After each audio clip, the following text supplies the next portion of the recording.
In 1940, the Royal Navy faced a nightmare that no admiral wanted to admit. Every month, German U-boats were sinking almost 500,000 tons of British shipping. Oil tankers, food ships, ammunition carriers, gone to the bottom of the Atlantic. And the Navy's destroyers? They could protect barely one convoy out of 3. Each destroyer cost the government around £2 million, took 18 months to build, and needed a crew trained for years. Losing even one meant losing not just steel, but precious experience. Yet by the end of 1940, Britain had already lost 63 destroyers, a disaster no shipyard could possibly replace in time. That is when the most unlikely hero appeared. The Flower-class corvette. A ship so plain that even naval architects refused to call it a warship. It cost £90,000, about 1/42nd the price of a destroyer. It was only 62 meters long, barely reached 16 knots, and carried a single old 4-inch gun from World War I. The crew spaces smelled of diesel, wet wool, and seasick men. Destroyer captains joked they were bathtubs. But U-boat crews had another word for them after 1943, terrifying. Because by the end of the war, these humble ships had helped sink around 60 German submarines, almost the same number as the destroyer fleet itself. And every corvette lost meant losing cheap steel and a small crew. A destroyer lost meant millions of pounds and irreplaceable sailors gone forever. When Britain calculated the cost-to-kill ratio, the Flower-class corvette became the most economically efficient submarine hunter the Royal Navy ever deployed. And yet, this wasn't because of cutting-edge tech. Early corvettes had no radar, no advanced sonar, nothing fancy. What they had was availability. Shops and small shipyards across Britain could build them in 16 weeks, using workers who'd previously built fishing trawlers, not warships. By 1942, corvettes outnumbered destroyers on Atlantic escort duty by 3-1. Many senior officers hated the idea. They believed only proper destroyers should protect convoys. But then the convoys started getting through.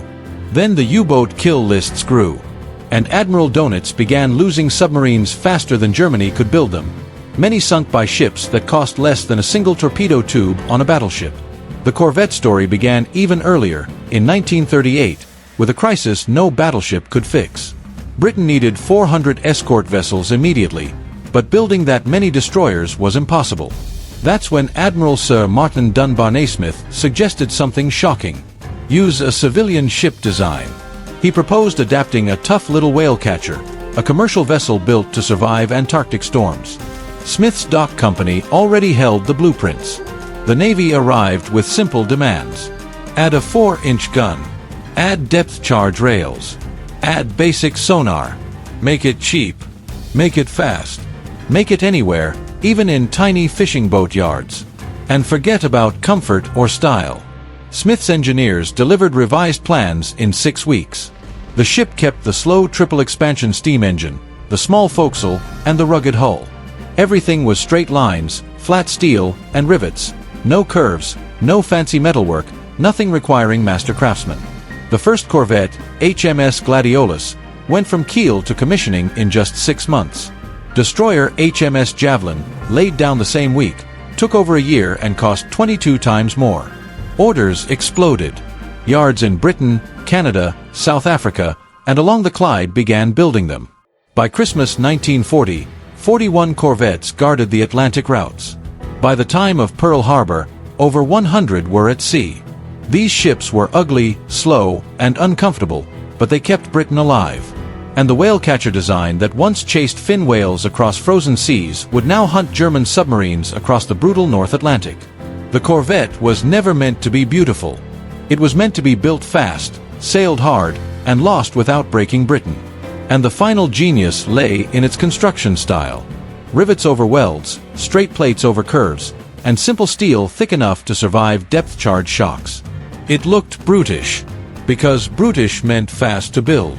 And once the corvettes started appearing in real numbers, something remarkable happened. Yards across the empire learned to build them like assembly line machines. Instead of shaping every steel plate by hand, workers used patterns and templates, drilling holes and fitting sections together without wasting time on custom joints.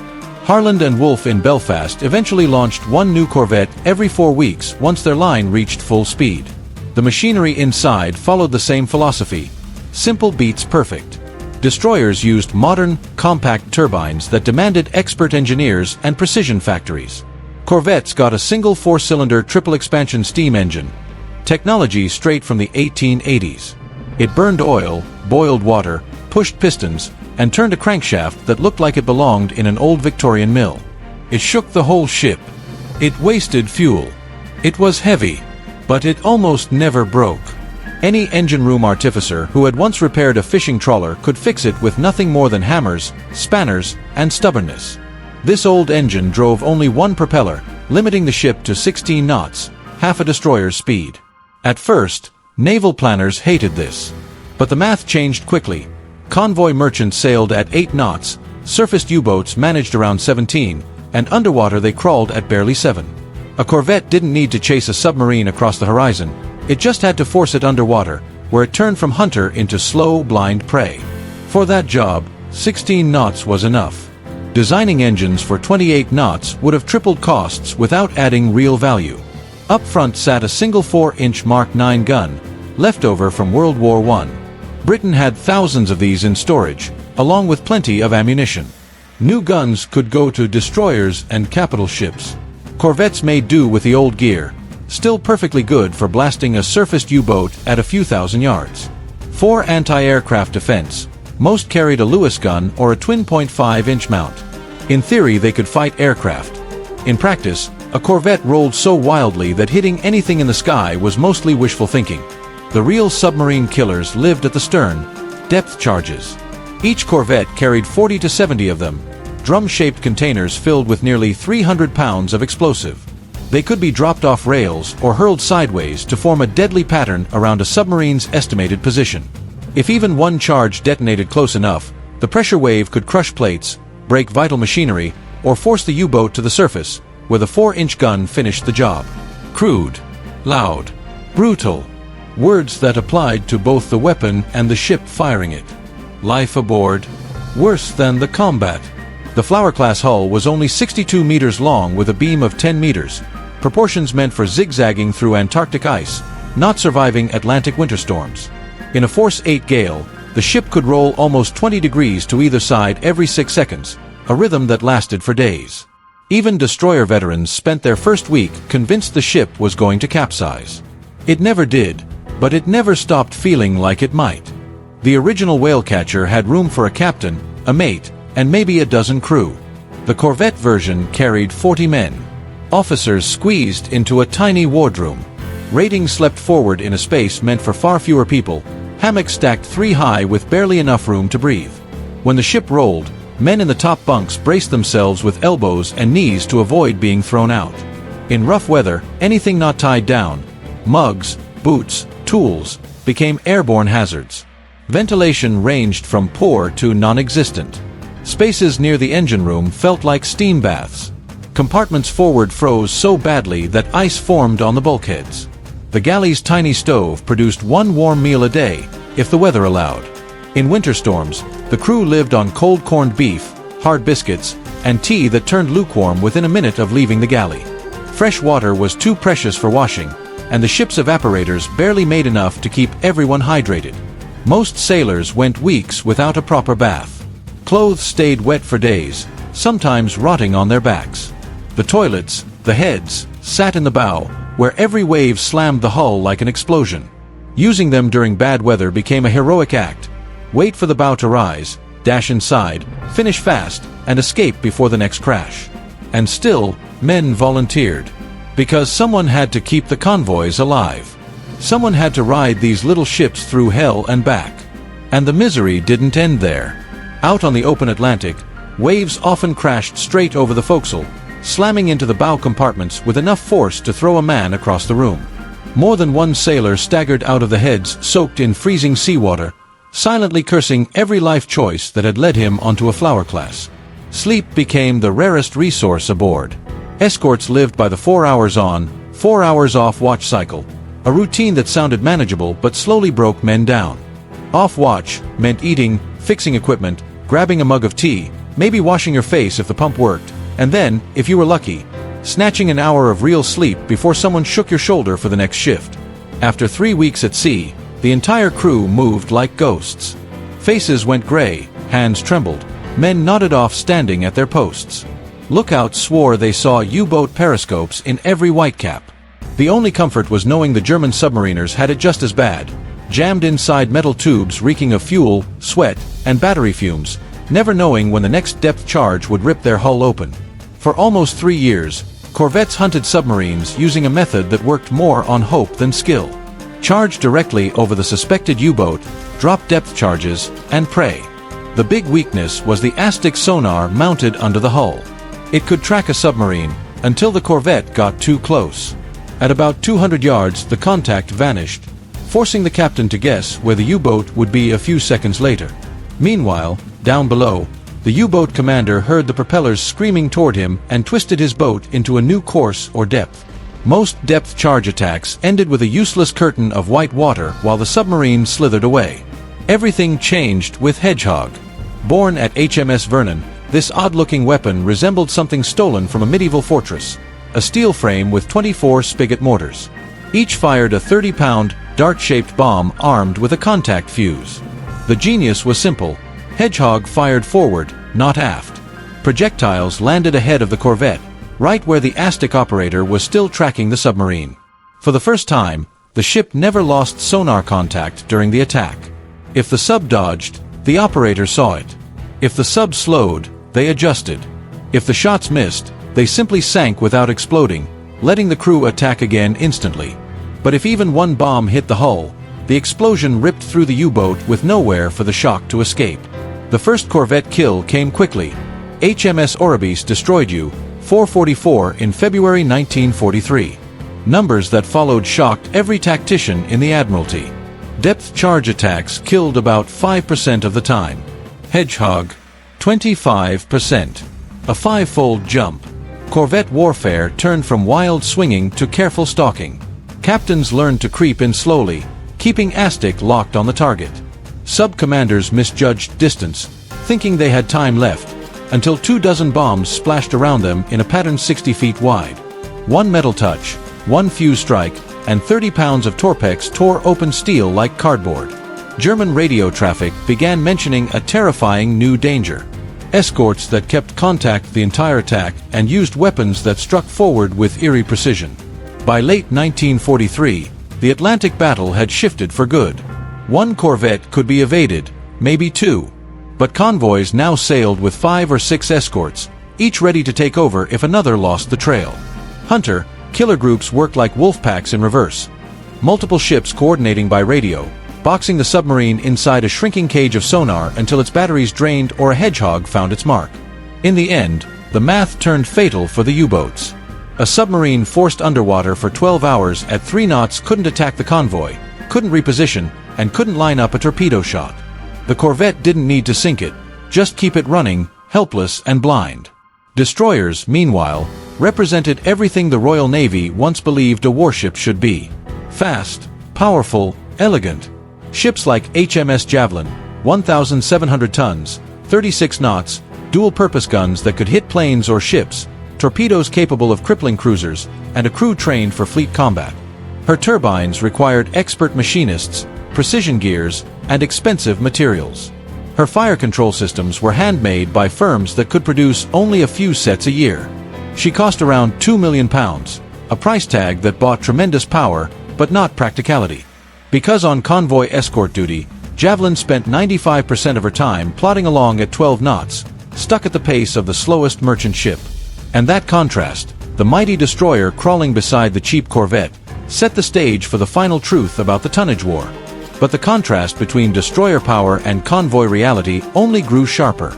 Those turbines built for 36 knots spent most of their lives running at a quarter of that, like using a racehorse to tow a canal barge. Their 4.7-inch guns stayed silent, because U-boats didn't surface to duel. Submarines attacked from underwater, where the destroyer's great speed and guns meant nothing, giving them no real advantage over the small corvette. Worse, destroyers couldn't carry many depth charges. Their sleek hulls, shaped for speed, left little room for racks of explosives. A fleet destroyer carried about 40 charges, almost the same as a cheap early war corvette. Even the Hunt-class escort destroyers, designed for convoy duty, gained only a bit more storage, and only by removing torpedo tubes and even some guns. The result was a ship that cost destroyer money while performing corvette work. Crewing them drained resources even further. A destroyer needed 145 men, many highly trained, turbine engineers, gunnery specialists, torpedo mates, fire control operators. These skills took years to develop and couldn't be replaced by wartime volunteers overnight. Losing a destroyer meant losing that entire reservoir of expertise. Men who could tell a bearing was failing by sound alone or sense an engine fault by vibration.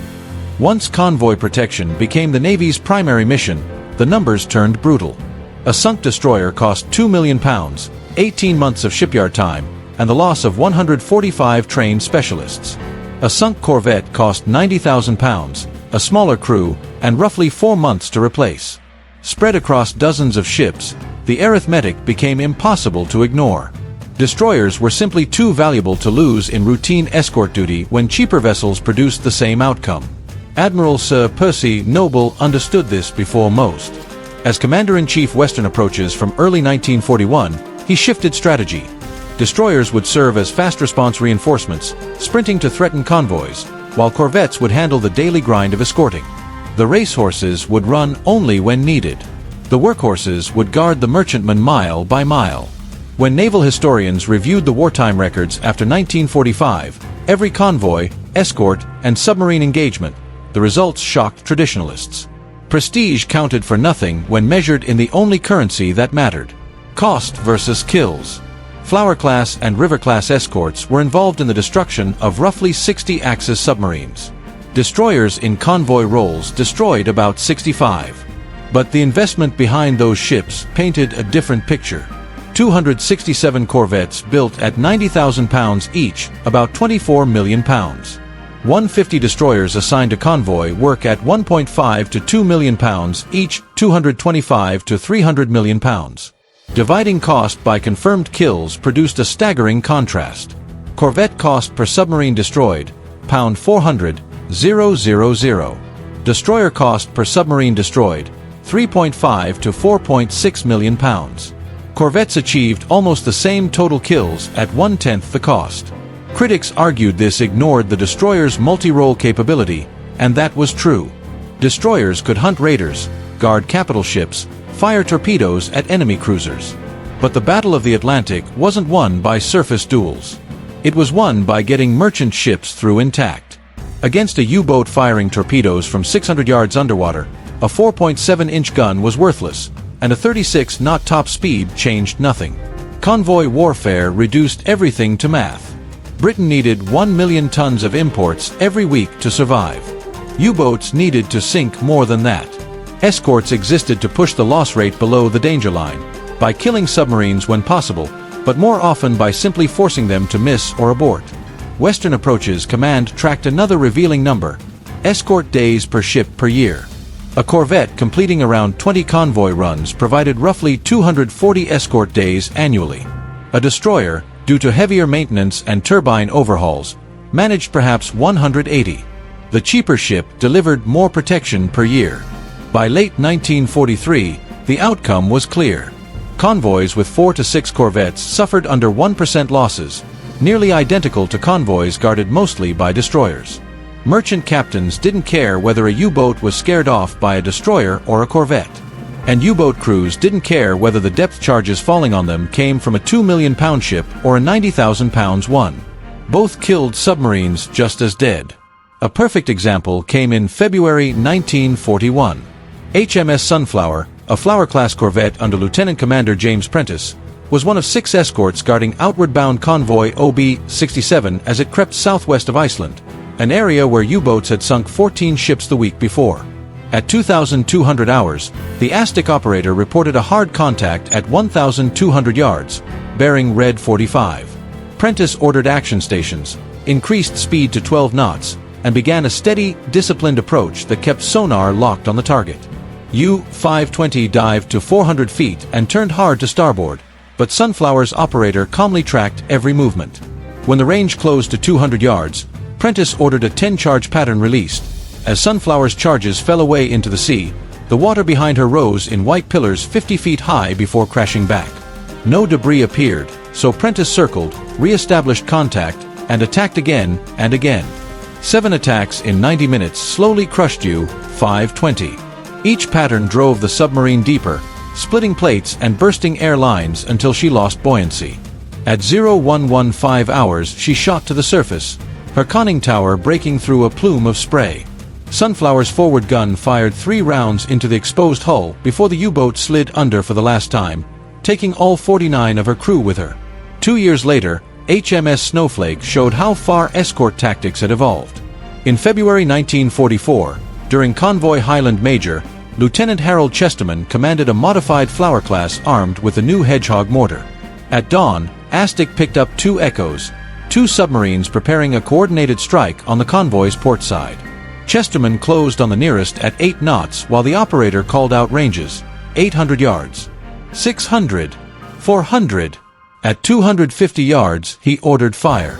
24 Hedgehog bombs arced out in their oval pattern. 5 seconds of silence, and then one sharp underwater explosion. U-734's forward room flooded instantly, pulling her bow down. Chesterman did not pause to confirm. The second submarine was moving into firing position. Snowflake wheeled to starboard, regained contact, and pressed another Hedgehog attack. U-264 tried to hide beneath a thermal layer at 300 feet, but the operator compensated for the distortion and kept the bearing steady. At 0830 hours the second pattern struck, 2 hits, one smashing the conning tower, another punching through forward casing. Both submarines settled on the seabed within minutes. 96 submariners died before breakfast. The night of December 19, 1943 brought another example of how the smallest escorts could shift the odds. Convoy Highland Yankee was trapped west of Ireland in a Force 10 storm while the Eisenbart Wolfpack, 11 U-boats, attempted to close in. 3 corvettes, HMS Loosestrife, Clythes, and Polyanthus, fought towering seas even as they chased sonar contacts. Waves smashed over their Ephesus lees. Crews clung to stanchions between attacks. Everyone half believed the next roll might finally capsize them. But the storm favored the escorts. U-boats couldn't hold periscope depth, couldn't aim properly, and couldn't maintain position. When U-261 tried to surface for better visibility, Polyanthus caught her floundering between the waves and broke her back with one depth charge pattern. Loosestrife drove U-382 so deep during evasive maneuvers that her hull imploded at 600 feet, killed not by explosives, but by the Atlantic itself. Clythes shepherded damaged merchantmen through the gale, fighting off multiple attacks. 5 submarines limped away damaged, 2 never reported again. Though the convoy lost 3 ships, 29 reached Liverpool, cargoes intact, crews half-frozen but alive. These actions weren't dramatic fleet battles. They were the slow, grinding attrition that defined the Atlantic War. Corvettes didn't win by elegance. They won by enduring storms, returning to attack after a failed run, and simply denying submarines the freedom to operate. The Flower class had been intended as a stopgap to be scrapped after victory. Instead, the design proved so sound that improved versions served into the mid-1950s. Their operating principles shaped post-war frigate development for decades. The Royal Navy's Whitby and Rothsey classes descended directly from corvette doctrine, small, economical ships built for anti-submarine work rather than prestige. 44 Flower-class ships went to Allied navies during the war, spreading British escort methods worldwide. Canada operated more than 70, forming the backbone of its escort fleet and creating a domestic naval construction industry. Post-war France, Norway, the Netherlands, and even the Soviet Northern Fleet used former corvettes as they rebuilt their own navies. The economic lessons were just as influential. Before the war, naval thinkers assumed that serious warship construction required massive investment and specialized yards. The Corvette program shattered that idea. It proved that well-designed escorts could be mass-produced quickly and cheaply, and still be highly effective. Post-war strategists studying the Atlantic campaign concluded that numbers often mattered more than individual perfection. 10 adequate escorts protected convoys far better than 3 expensive ones. After 1945, 47 Flowers were scrapped quickly. Another 60-plus served into the early 1950s. 22 became civilian vessels, weather ships, patrol boats, even small merchants. Only one, HMCS Sackville, survives today as a museum ship, its cramped mess decks and tiny bridge preserved as a reminder of the men who fought in those tin cans. The tactical ideas they pioneered endured. Hedgehog evolved into Squid, then Limbo, then modern anti-submarine rockets, but the core principle remained unchanged. Hold contact, attack forward, and strike before the enemy escapes. The men who froze on those bridges and in those boiler rooms built the foundation of modern ASW doctrine. Perhaps their greatest legacy was cultural. The Royal Navy had entered the war convinced that only professional crews on traditional ships could fight effectively. The corvettes proved the opposite. Wartime volunteer ratings, clerks, miners, shop assistants, mastered ASTIC, handled depth charge runs in storms, and matched trained German submariners through raw determination. Old class boundaries within the Navy never fully reformed after 1945. Competence mattered more than background. In the end, the math that made corvettes indispensable never changed. Britain could not afford endless destroyers, could not afford to lose the Atlantic, and could not wait for perfect solutions. The corvette was the weapon that could be built now, in the numbers required. Cheap enough, simple enough, effective enough. Not the best warship, but the most necessary. Admiral Sir Max Horton put it plainly in his memoirs. They were uncomfortable, undemanded, and utterly essential. The unglamorous little ships that saved Britain when glamour would have meant defeat.